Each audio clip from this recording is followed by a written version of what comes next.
தமிழ் பேசும் அனைத்து நல்ல உள்ளவங்களுக்கும் வணக்கம். 2 வீக்ஸ் பிஃபோர் தான் ஐஃபோன் 16 ஆப்பிள் லான்ச் பண்ணியிருந்தாங்க. நம்ம எல்லாருக்கும் தெரியும். இப்போ அதை தொடர்ந்து லாஸ்ட் 2 டேஸாக ப்ரெஸ் ரிலீஸ் வழியாக சில ப்ராடக்ட்ஸ் லான்ச் பண்ணியிருக்காங்க. இதே மாதிரி தான் மார்ச் 2024லையுமே M3 MacBook Air அவங்க ப்ரெஸ் ரிலீஸ் வழியாக லான்ச் பண்ணியிருந்தாங்க. இந்த வருஷமும் MacBook Air ரெஃப்ரெஷ் பண்ணியிருக்காங்க M4 சிப்போட. அது கூட வேற என்னென்ன ப்ராடக்ட்ஸ்னு பார்த்தீங்கன்னா iPad Air அப்புறம் Mac Studio இதெல்லாமே ரெஃப்ரெஷ் பண்ணியிருக்காங்க. ஸோ இப்போ ஒன்றுனா என்னென்ன மாற்றிருக்காங்க, என்னென்ன அப்கிரேட் இருக்குது, நல்லா இருக்கா இல்லையா அப்படின்றத குயிக்காக பார்த்துடலாம். ஃபர்ஸ்ட் iPad 11th ஜென்னை பற்றி பார்த்துடலாம். இந்த 10th ஜென்ரேஷனுக்கும் 11th ஜென்ரேஷனுக்கும் என்ன வித்தியாசம்னா டிசைன் வைஸ் எந்த சேஞ்சுமே இல்லை. ஸோ அதே மாடர்னான டிசைன் தான், டைப் சி போர்ட் தான் இருக்குது. ஆப்பிள் பென்சில் சப்போர்ட்டும் பார்த்தீங்கன்னா 10th ஜென்ரில் கொடுத்துருக்கிற அதே சப்போர்ட் வந்து 11th ஜென்னுக்கும் இருக்குது. ஸோ எங்கே டிஃப்ரென்ஸ்னு பார்த்தீங்கன்னா ப்ராசஸர் வந்து இங்கே மாற்றிருக்காங்க. ப்ராசஸர் A16 Bionics வந்து கொடுத்துருக்காங்க. ஐஃபோன் 15ல் பார்த்த அதே சிப்பா அப்படின்னு பார்த்தோம் அப்படின்னா கோர்ஸில் சில டிஃப்ரென்ஸ் பண்ணியிருக்காங்க. ஏன்னா ஐஃபோன் 15ல் 6 கோர் CPU 5 கோர் GPU கொடுத்துருந்தாங்க. பட் இதில் வந்து 5 கோர் CPU 4 கோர் GPU தான் கொடுத்துருக்காங்க. ஸோ பெர்ஃபார்மன்ஸில் கொஞ்சம் டிஃப்ரென்ஸ் நம்ம நோட்டீஸ் பண்ணுற மாதிரி தான் இருக்கும். ஸோ A16 ஒன்னே நம்ம எல்லாருக்கும் தெரிஞ்சிருக்கும் இதில் ஆப்பிள் இன்டெலிஜென்ஸ் வராது. நம்ம லீக்ஸில் வந்து A17 Pro இல்லைனா A18 வரும்னு லீக்ஸ் இருந்துச்சு. பட்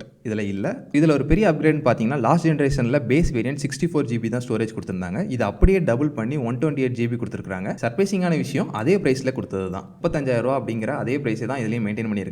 ஸோ வேறு என்னென்ன அப்கிரேட்னு பார்த்தீங்கன்னா ஃபோட்டோ ப்ராசஸிங்க்கு ஸ்மார்ட் HDR4 கொடுத்துருக்காங்க. ப்ளூடூத் 5.2லேருந்து 5.3 மாற்றிருக்காங்க. செல்லுலர் வேரியண்ட்டில் பார்த்தீங்கன்னா முன்னால் வந்து நம்ம நானோ சிம் போட்டுக்கலாம். பட் இப்போ நானோ சிம்மை எடுத்துட்டாங்க. ஒன்லி நம்ம eSIM மட்டும்தான் யூஸ் பண்ணிக்க முடியும். ஸோ ஒரு என்ட்ரி லெவல் ஐபேட்னு பார்த்தோம் அப்படின்னா A16 சிப்போட 35,000 அப்படிங்கிற பட்ஜெட்டில் இது ஒரு நல்ல ஐபேடாக தான் இருக்குது. பட் ஆப்பிள் இன்டெலிஜென்ஸ் இல்லைன்றது ஒரு சின்ன நெகட்டிவ் தான். அடுத்ததாக iPad Air M3. இதில் 2 சைஸில் அவைலபிள் இருக்குது. 11 இன்ச் அப்புறம் வந்து 13 இன்ச். ரெண்டுக்கான ப்ரைஸ் வந்து ஸ்க்ரீனில் உங்களுக்கு தெரியுது, பார்த்துக்கோங்க.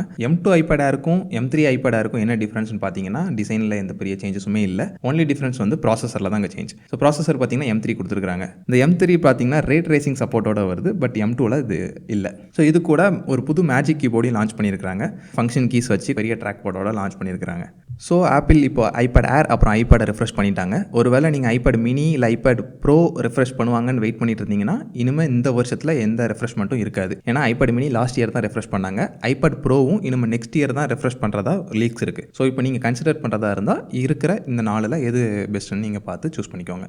அடுத்ததான் MacBook Air M4. இதில் உண்மையில் நிறைய அப்கிரேட் நல்லாவே பண்ணியிருக்காங்க. MacBook Proவில் கொடுத்த மாதிரி பேஸ் வேரியன்ட் ரேமை வந்து 16 GBக்கு இதுலேயும் மாற்றிட்டாங்க. இப்போ M3 MacBook Air 16 GB RAM 256 GB storage பார்த்தோம்னா 1,15,000 கிட்ட சேல் பண்ணிட்டு இருந்தாங்க. இப்போ அதே ஸ்பெசிஃபிகேஷனை 1 lakhலேருந்து ஸ்டார்ட் பண்ணுறாங்க. ஸோ இது வந்து உண்மையில் ஒரு வேல்யூ ஃபார் மணியாக தான் தெரியுது. ஸோ CPU கோர்ஸ் பார்த்தீங்கன்னா பேஸ் வேரியண்ட்லேருந்தே 10 கோர் CPU-வாக மாற்றிட்டாங்க.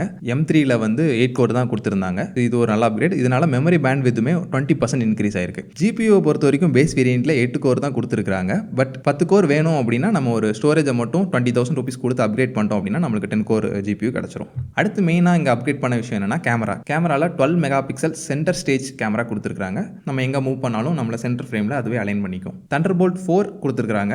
தென் பேட்டரி ஸ்லைட்டாக இங்கே இன்க்ரீஸ் பண்ணியிருக்காங்க. ஏன்னா பழசில் வந்து 52.6 வாட்டார் தான் இருந்துச்சு. இதில் வந்து 53.8 வாட்காராக மாற்றிருக்காங்க. புதுசாக ஒரு கலர் லான்ச் பண்ணியிருக்காங்க, ஸ்கை ப்ளூன்னு சொல்லிட்டு. இது பார்க்கறதுக்கு உண்மையில நல்லா இருக்கு. நேரில் பார்க்க எப்படி இருக்குன்னு பொறுத்திருந்து பார்க்கலாம். முன்னாலே சொன்ன மாதிரி இது ஒரு உண்மையில பெஸ்ட் வேல்யூ ஃபார் மணியாக இருக்கும். ஏன்னா 16 GB RAM M4 சிப்பு அது வந்து 1 lakhக்குள்ளேயே கிடைக்குது அப்படின்றது வந்து ஒரு உண்மையில ஒரு நல்ல விஷயம். ஒருவேளை நீங்கள் M3 MacBook Air பார்த்துட்டு இருந்தீங்கன்னா M4 MacBook கன்சிடர் பண்ணுறது ஒரு நல்ல ஆப்ஷனாக இருக்கும். அடுத்ததாக த மான்ஸ்டர் Mac Studio வராரு.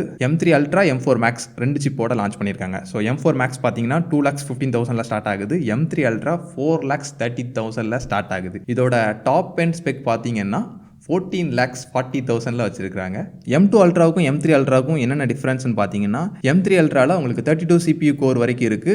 GPU பார்த்தீங்கன்னா 80 கோர் வரைக்கும் இருக்குது. ரேமை பொறுத்த வரைக்கும் 512 GB வரைக்கும் கொடுத்துருக்காங்க. ஸ்டோரேஜை பார்த்தீங்கன்னா 16 TB வரைக்கும் கொடுத்துருக்காங்க. M4 Max இருக்குது, M3 Ultra இருக்குது. M4 Ultra எங்கே அப்படின்னு கேட்டிங்கன்னா Mac Proவை டிஃப்ரென்ஷியேட் பண்ணுறதுக்காக இப்போ அவங்க Mac Studioவில் அது கொண்டு வரல. ஆக்சுவலாக Mac Proக்கு வந்து M4 Extreme அப்படி சொல்லிட்டு ஒரு சிப் பிளான் பண்ணிட்டு இருந்தாங்க. பட் இப்போ அதை ஆப்பிள் கேன்சல் பண்ணதுனால M4 Ultra வந்து அதை ரீப்ளேஸ் பண்ணுற மாதிரி வச்சிருக்காங்க. ஸோ அவ்வளோதான். இந்த ப்ராடக்ட்ஸை தான் ஆப்பிள் லான்ச் பண்ணியிருக்காங்க. இதில் எதெல்லாம் உங்களுக்கு நல்லா இருக்குன்னு நினைக்கிறீங்க, இல்லை இதெல்லாம் தேவையில்லைன்னு நினைக்கிறீங்க, கமெண்ட் செக்ஷனில் சொல்லுங்கள்.